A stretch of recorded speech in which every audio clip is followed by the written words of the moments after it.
আমার প্রিয় ছাত্রছাত্রী, আজকে আমাদের আলোচ্য বিষয় পরিবেশ দূষণ। এখন পরিবেশ দূষণ বর্তমান পৃথিবীতে একটি সবচেয়ে গুরুত্বপূর্ণ এবং খুবই ভয়ানক একটি বিষয়, যেটা সম্পর্কে আমাদের একটা প্রাথমিক ধারণা নিতে হবে। পরিবেশ দূষণ পড়তে গিয়ে আমরা প্রথমেই পরিবেশ বলতে আমরা কি বুঝি সে ব্যাপারে একটু বুঝে নিই। এই পৃথিবীতে সমস্ত সজীব এবং জড়বস্তু মিলে যে পরিচিত জগৎ গড়ে উঠেছে, সেই পরিচিত জগৎকেই বলা হয় পরিবেশ। এই পরিবেশে একদিকে যেমন বিভিন্ন ধরনের জড় উপাদান রয়েছে, মাটি, জল, আলো, বাতাস, বিভিন্ন জৈব অজৈব পদার্থ, তেমনি এই পৃথিবীতে রয়েছে পরিবেশের বিভিন্ন সজীব উপাদান, উদ্ভিদ এবং প্রাণী। উদ্ভিদ এবং প্রাণী পরিবেশের সজীব উপাদান হিসেবে এই জীবজগৎ গড়ে তুলেছে। বিভিন্ন উদ্ভিদ প্রাণী বিভিন্ন জড় উপাদানগুলিকে গ্রহণ করেই নিজেদের দেহ গঠন করে এবং তারা বেঁচে থাকে। উদ্ভিদ প্রথমে পরিবেশ থেকে বিভিন্ন উপাদানগুলি, জৈব অজৈব উপাদানগুলি, বিভিন্ন মৌল যৌগগুলি পরিবেশ থেকে, কোনোটা বাতাস থেকে, কোনোটা মাটি থেকে গ্রহণ করে এবং তারপর নিজেদের দেহ গঠন করে, বিভিন্ন জৈবনিক ক্রিয়া সম্পন্ন করে। তারপর উদ্ভিদের কাছ থেকে প্রাণীরা সেগুলি পেয়ে থাকে। এইভাবেই পৃথিবীতে বিভিন্ন জীবদেহ তার গঠন হয়েছে এবং বিভিন্ন জীব তার জীবনযাপন করতে পারছে জৈবনিক ক্রিয়াগুলি সম্পন্ন করার মধ্যে দিয়ে। এখন আমাদের এই পৃথিবীর বায়ুমণ্ডলে, পরিবেশের উপাদান বায়ুমণ্ডলে, জলে, মাটিতে এমন কোনো উপাদান থাকার কথা নয় যে উপাদান জীবের ক্ষতি করে, জীবদেহের ক্ষতি করে। সেই উপাদানগুলি যদি বাতাসে মিশে যায়, এমন কোনো উপাদান যদি বাতাসে মিশে যায়, জলে মিশে যায়, মাটিতে মিশে যায়, যেগুলি জীবদেহের ক্ষতি করে, বা যদি এমন কোনো উপাদানের মাত্রা বেড়ে যায়, বেড়ে যাওয়ার ফলে জীবের দেহের ক্ষতি হয়, তখনই আমরা বলি যে পরিবেশ দূষণ হয়েছে। অর্থাৎ পরিবেশে কোনো বিষাক্ত পদার্থ মিশে যাওয়া যা জীবদেহের ক্ষতি করে, বা কোনো পদার্থের মাত্রা বেড়ে যাওয়ার ফলে পরিবেশের জীবের বেঁচে থাকার পক্ষে সমস্যার সৃষ্টি হয়, তখনই আমরা তাকে বলে থাকি পরিবেশের দূষণ হয়েছে। এখন এই পরিবেশের দূষণ নানাভাবে হতে পারে। তাই আমরা এক কথায় দূষণ বলতে কি বুঝি? আমরা দূষণ বলতে বুঝি যখন পরিবেশের মাটি, জল, বায়ুতে অবাঞ্ছিত ভৌত, রাসায়নিক বা জৈব পদার্থ মেশার ফলে তা মানুষ সহ সমস্ত জীবজগতের ক্ষতি সাধন করে, তখনই আমরা তাকে বলে থাকি পরিবেশ দূষণ। এখন এই পরিবেশ দূষণের ফলে আমাদের কি ক্ষতি হয়? দূষণের ফলে আমাদের নানা রকমের ক্ষতি হয়। কি ক্ষতি সেগুলো? যেমন বিভিন্ন প্রকার জল, বায়ুবাহিত রোগ আমাদের হতে পারে দূষণের ফলে, যেমন যক্ষা, ফুসফুসের ক্যান্সার, টাইফয়েড, এমফাইসেমা, এমনকি ক্যান্সার পর্যন্ত হতে পারে এই দূষণের ফলে। এখন এই দূষণের ফলে কিন্তু অনেক প্রাকৃতিক সম্পদের অবক্ষয় হতে পারে, অরণ্যের ধ্বংস হতে পারে, পৃথিবীতে পানীয় জলের অভাব হতে পারে, চাষযোগ্য জমির পরিমাণ কমে যেতে পারে যদি মাটি দূষণ খুব বেশি পরিমাণে হয়। মাটি যদি বিষাক্ত হয়ে যায় অম্লবৃষ্টির ফলে, মাটিতে প্লাস্টিক মিশে যাওয়ার ফলে, মাটিতে তেজস্ক্রিয় পদার্থ মিশে যাওয়ার ফলে, বা মাটির যদি উর্বরা শক্তি ব্যাহত হয়ে যায়, তাহলে কিন্তু মাটিতে চাষের যোগ্য যে জমি, সেই জমিরও অভাব হয়ে যায়। ফলে কিন্তু আমাদের খাদ্য সমস্যারও সৃষ্টি হতে পারে। বর্তমানে এই দূষণের ফল হিসেবে মানুষ তার ভুল কাজের জন্য, একদল মানুষ মুনাফা লাভের জন্য বিভিন্ন খাবারের মধ্যেও বিষাক্ত পদার্থ মিশিয়ে দিচ্ছে, দস্তা, লেড ইত্যাদি মিশিয়ে দিচ্ছে খাবারের মধ্যে মিশে যাচ্ছে এগুলি, যার ফলে পরিবেশ কিন্তু দূষিত হচ্ছে, আমাদের দেহের ক্ষতি হচ্ছে। পরিবেশের এই দূষণ প্রতিরোধ করতে গিয়ে প্রচুর অর্থ এবং সম্পদেরও অপচয় হয়, ফলে সার্বিকভাবে সেটি সমাজের এবং দেশের ক্ষতি করে থাকে। এছাড়া আরও বহু কিছু হতে পারে এই দূষণের ফলে। প্রকৃতিতে সাধারণত দূষণ বিভিন্ন রকম হতে পারে বায়ু দূষণ, হতে পারে জল দূষণ, হতে পারে মৃত্তিকা দূষণ, তেজস্ক্রিয় পদার্থের দূষণ, প্লাস্টিক পদার্থের দূষণ, শব্দ দূষণ। বর্তমান সময়ে প্লাস্টিক পদার্থের দূষণ একটি বড় ভয়ঙ্কর ব্যাপার।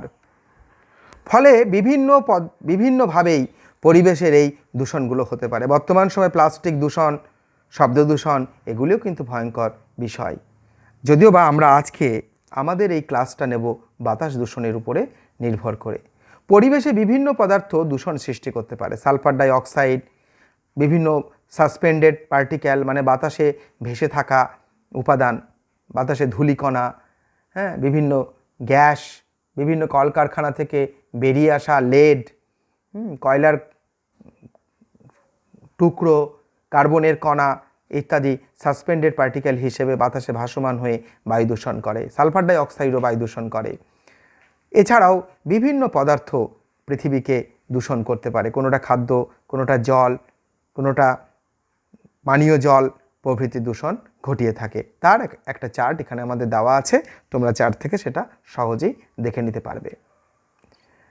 এখন বিভিন্ন জায়গায় বাতাস, জল, মাটি অতিমাত্রায় দূষিত হওয়ার ফলে পরিবেশে মানুষের থাকার পক্ষে ক্ষতিকারক হয়ে যাচ্ছে এবং তা মানুষের স্বাস্থ্যের পক্ষেও ক্ষতি করছে। বিজ্ঞানীরা CEPI স্কোরের উপরে নির্ভর করে, যাকে দূষণ স্কোর বলা হয়, এর উপরে নির্ভর করে পৃথিবীর দূষণ এলাকাগুলোকে সংকটপূর্ণ দূষণ এলাকা, যথেষ্ট মাত্রায় দূষণ এলাকা, অত্যন্ত মাত্রায় দূষণ এলাকা, দূষণহীন এলাকা হিসেবে চিহ্নিত করে থাকে। সাধারণত CEPI এর মান 50%-এর নিচে হলে সেই এলাকাগুলোকে দূষণহীন এলাকা বলা হয়। এই চার্টগুলো আমাদের খুব একটা প্রয়োজন নেই, তথাপি তোমাদের আমি এটাকে একটু দিয়ে দিলাম, একটু তোমরা দেখবে, তোমাদের জ্ঞানটা বাড়বে। আমরা যদি ক্রমাগত খারাপের 2009-এ ভারতের 43টি সংকটপূর্ণ দূষিত এলাকা ছিল। 18টির নাম 1989 সালের তালিকাতে নথিভুক্ত ছিল। স্পষ্টত 20 বছরে কোনোরূপ পরিবর্তন ঘটেনি। স্বভাবতই দূষণের মাত্রা কিন্তু পৃথিবীতে উত্তরোত্তর বেড়ে যাচ্ছে।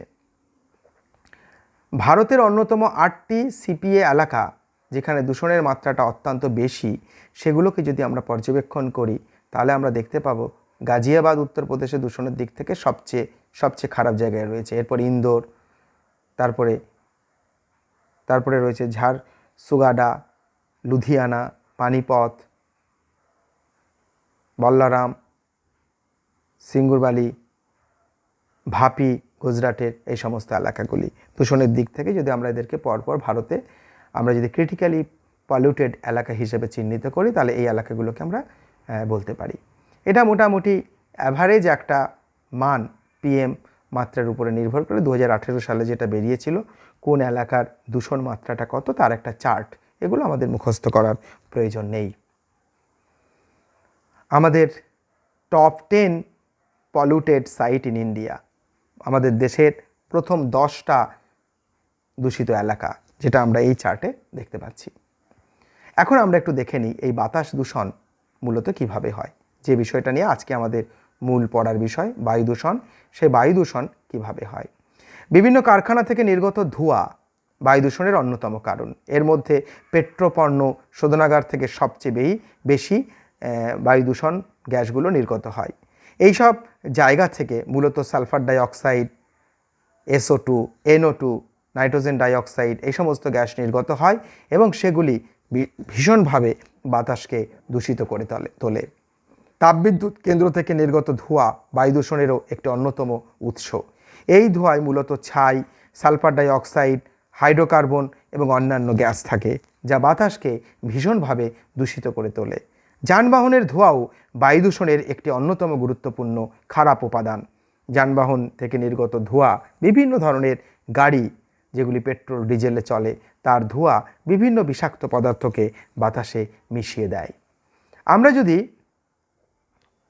বায়ু দূষণের মধ্যে যানবাহনের ধোঁয়ায় দূষকের পদার্থের একটা পরিমাণকে যদি আমরা নির্দেশ করি, যে সমগ্র বায়ু দূষণের মধ্যে যানবাহনের ধোঁয়ায় দূষকের মাত্রা শতকরা মানটা কত যদি আমরা দেখি, তাহলে দেখব যে কার্বন মনোক্সাইড থাকে 70%, হাইড্রোকার্বন থাকে 50%, অক্সাইড থাকে 30 থেকে 40% এবং সাসপেন্ডেড পার্টিকুলার মেটেরিয়াল অর্থাৎ বিভিন্ন কণা জাতীয় দূষক পদার্থ থাকে 30%, যেগুলি দূষণকে ঘটিয়ে থাকে।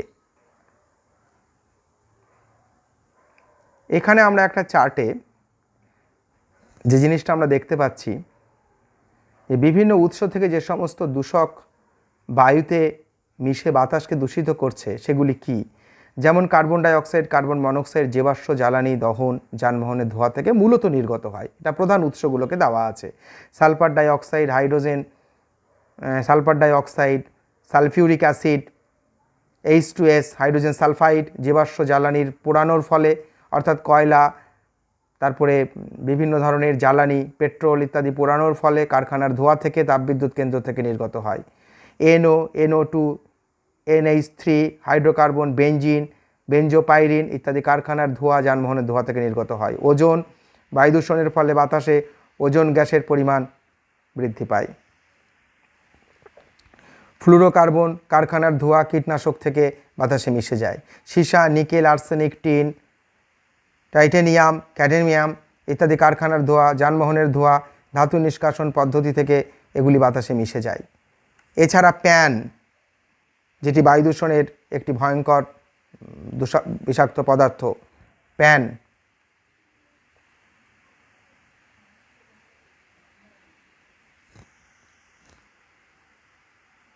এই প্যানও বাতাসকে ভীষণভাবে দূষিত করে তোলে। যানবাহনের ধোঁয়া থেকে এগুলি নির্গত হয়। আলোক রাসায়নিক ধোঁয়াশা সৃষ্টি করে এই সমস্ত পদার্থগুলি। এছাড়া অন্যান্য দূষকের মধ্যে সাসপেন্ডেড পার্টিকুলার ম্যাটার, পরাগ্রেণু, অ্যারোসেল, বিভিন্ন ধুলোবালি কণা সেগুলিও বাতাসে মিশে গিয়ে বাতাসকে দূষিত করে তুলছে। বায়ু দূষণের ফলে কি হয়? বায়ু দূষণের ফলে পৃথিবীর তাপমাত্রা বৃদ্ধি পাচ্ছে, যেটা সবচেয়ে ভয়ঙ্কর একটি ক্ষতির দিক। পৃথিবীর তাপমাত্রা, গড় তাপমাত্রা বৃদ্ধি পেয়ে যাচ্ছে, পৃথিবী উষ্ণ হয়ে যাচ্ছে, যা আমাদের কাছে একটি ভয়ঙ্কর বিষয়।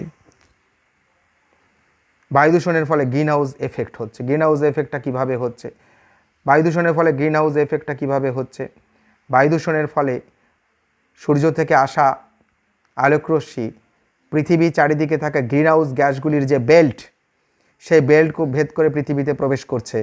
কিন্তু পৃথিবীতে প্রতিফলিত হওয়ার পরে সেই সমস্ত সূর্য থেকে আসা আলোকরশ্মিগুলি, সূর্য থেকে যে সমস্ত আলোকরশ্মিগুলো আসছে, সেই আলোকরশ্মিগুলো পৃথিবীতে আসার পরে গ্রিন হাউস গ্যাসের যে বেল্ট, সেই গ্যাসের বেল্ট ভেদ করে সূর্য থেকে আসা আলোকরশ্মি প্রবেশ করছে। কারণ সূর্য থেকে যখন আলোকরশ্মিগুলো আসছে তখন তার ভেদন ক্ষমতা বেশি, কিন্তু পৃথিবীতে আছড়ে পড়ার পর এই আলোকরশ্মিগুলোর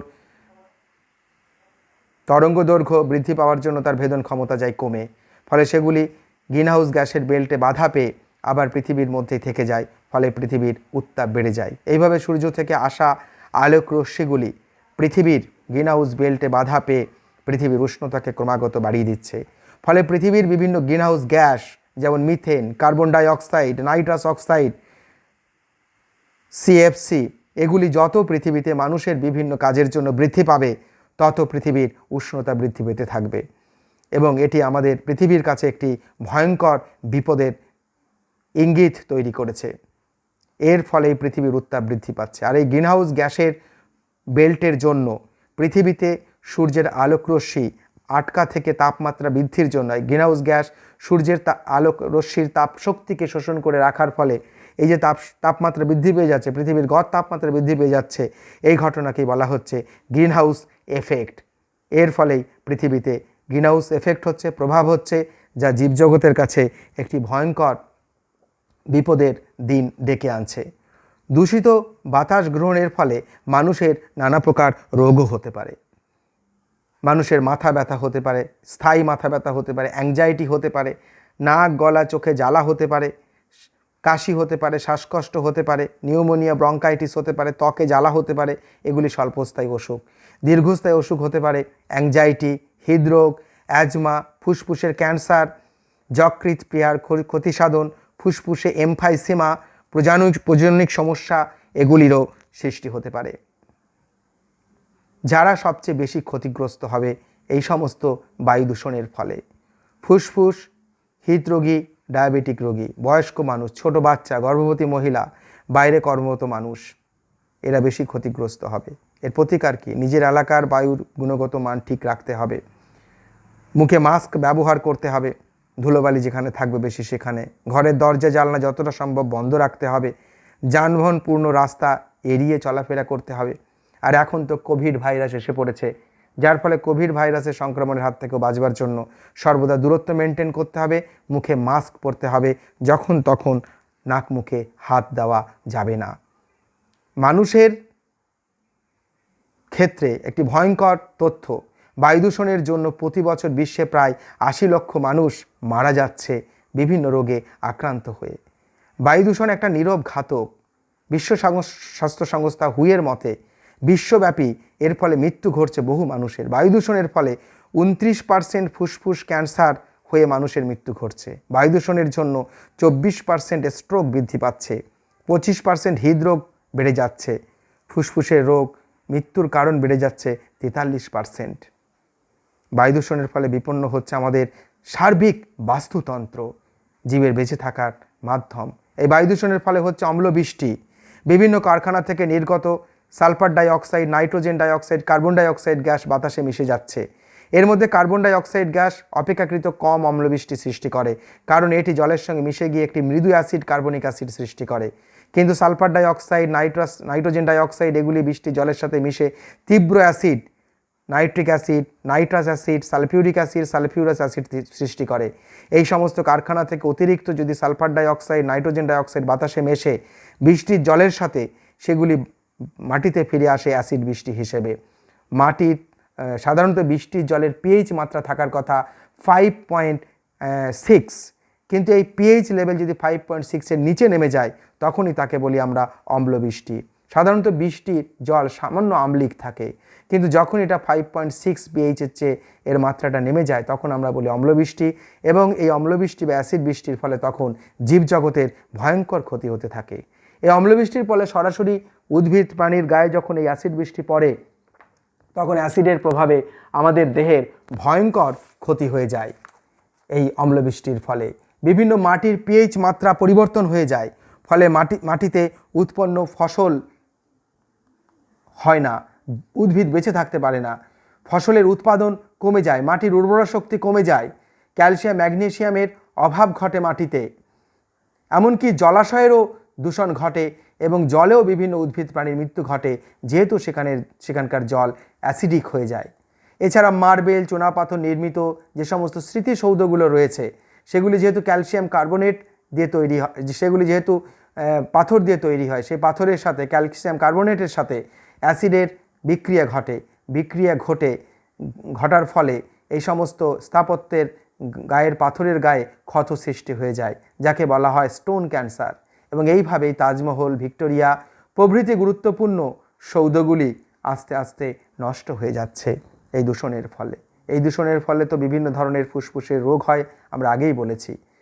এই দূষণের ফলে, বায়ু দূষণের ফলে শ্বাসনালী সরু হয়ে যায় স্থায়ীভাবে, শ্বাসকষ্টের সৃষ্টি হয়, যাকে বলা হয় COPD, chronic obstructive pulmonary disease. হাঁপানি হয়, ব্রঙ্কাইটিস হয়, অ্যালার্জি হয়। কয়লা খনিতে যারা যে সমস্ত শ্রমিকরা কাজ করে তাদের ব্ল্যাক লাং ডিজিজ হয়, তাদের ফুসফুসে কয়লার কুচি, কার্বনের স্তর জমে যায়। এই দূষণের ফলে শিশুদের দেহেরও প্রচুর পরিমাণে ক্ষতি হয়। তাদের অনাক্রম্য তন্ত্র পরিণত নয়, রোগ প্রতিরোধী ক্ষমতা পরিণত নয়, যার ফলে তাদের অ্যাজমা, ব্রঙ্কাইটিস বেশি পরিমাণে হতে থাকে। এই বায়ু দূষণের ফলে বিপুল পরিমাণ অরণ্য ধ্বংস হয়ে যাচ্ছে। অরণ্য হলো আমাদের পৃথিবীর ফুসফুস, সেই ফুসফুস ধ্বংস হয়ে যাচ্ছে, বাতাসে অক্সিজেন কমে যাচ্ছে, কার্বন ডাইঅক্সাইড বেড়ে যাচ্ছে। এর ফলে একদিকে যেমন পৃথিবী উষ্ণ হচ্ছে, অন্যদিকে অক্সিজেনের ঘাটতির জন্য আমাদের অনেক জায়গায় শ্বাস নেবারও আগামী দিনে সমস্যা হতে পারে। তাই তোমরা সকলে এসো, আমরা বায়ু দূষণ প্রতিরোধ করি সকলে হাতে হাত মিলিয়ে। আমরা বায়ু দূষণ রোধ করবার জন্য যত পারবো তত আমরা গাছ লাগাই। আমাদের 14 থেকে 20 জুলাই অরণ্য সপ্তাহ, সেই সময় আমরা প্রচুর পরিমাণে গাছ লাগাই। রাস্তার ধারে, নিজের জায়গায়, যেখানে সম্ভব বন্ধুরা মিলে সমবেতভাবে আমরা গাছ লাগাই এবং সেই গাছকে আমরা বেড়া দিয়ে বড় করে তুলি। আমরা যদি প্রচুর উদ্ভিদ রোপণ করতে পারি তাহলে কার্বন ডাইঅক্সাইড কমবে, অক্সিজেন বাড়বে, পৃথিবীর উষ্ণতা কমে যাবে, আমাদের পৃথিবীর ফুসফুস অরণ্য সুরক্ষিত হবে, গাছ সুরক্ষিত হবে, বাতাস নির্মল হবে, আমরা সুন্দরভাবে বেঁচে থাকতে পারবো। তবে বর্তমান এবছরে গাছ লাগানোর সময় কিন্তু আমাদের কোভিড সতর্কতা বজায় রাখতে হবে। মাস্ক পরে দূরত্ব বজায় রেখে বারবার স্যানিটাইজার ব্যবহার করে আমাদের গাছ লাগাতে হবে এবং তাকে রক্ষার চেষ্টা চালিয়ে যেতে হবে। যানবাহনে অপরিশোধিত তেল ব্যবহার করা যাবে না। অপরিশোধিত তেলে বিভিন্ন দূষক পদার্থের পরিমাণ বেশি থাকে। আজকাল বিভিন্ন লোকাল মেড ইঞ্জিন তৈরি হয়েছে গাড়ি চালানোর জন্য। এই সমস্ত লোকাল মেড ইঞ্জিনযুক্ত গাড়ির ব্যবহার বন্ধ করতে হবে। সরকারকে এ ব্যাপারে শক্ত পদক্ষেপ নিতে হবে, কারণ এই সমস্ত ইঞ্জিন থেকে অসম্পূর্ণ দহনের ফলে বিভিন্ন ধরনের বিষাক্ত পদার্থ, বিশেষ করে কার্বন মনোক্সাইড, লেড এই জাতীয় পদার্থ বাতাসে বেশি পরিমাণে মিশে যায়। এই সমস্ত গাড়ির ধোঁয়া বেশি পরিমাণে বাতাসকে দূষিত করে। সেই জন্য এই সমস্ত গাড়ির ব্যবহার অবশ্যই বন্ধ করতে হবে। প্লাস্টিক, রাবারের ব্যবহার বন্ধ করতে হবে। প্লাস্টিক, রাবারকে বাতাসে পোড়ানো যাবে না, কারণ এই সমস্ত পদার্থকে বাতাসে পোড়ালে এই সমস্ত পদার্থের দহনের ফলে অনেক ধরনের বিষাক্ত গ্যাস বাতাসে মিশে গিয়ে মানুষসহ বিভিন্ন জীবজগতের ভয়ঙ্কর ক্ষতি সাধন করে। তরকারির খোসা, নষ্ট খাবার মাটির গর্তে বা সঠিক ডাস্টবিনে ফেলতে হবে। ক্যারি ব্যাগে বা প্যাকেটে বন্ধ করে ফেলা যাবে না, কারণ তাহলে সেগুলি সঠিকভাবে পচন হবে না সেগুলির, এবং সেগুলির মধ্যে বিভিন্ন জীবাণু জন্মাবে এবং সেই সমস্ত জীবাণু বাতাসে প্রভাবিত হয়ে মানুষ সহ অন্যান্য জীবজগৎকে সংক্রামিত করবে। বাড়ি, অফিস, অন্যান্য জায়গায় অপ্রয়োজনীয় বিদ্যুতের ব্যবহার করা যাবে না।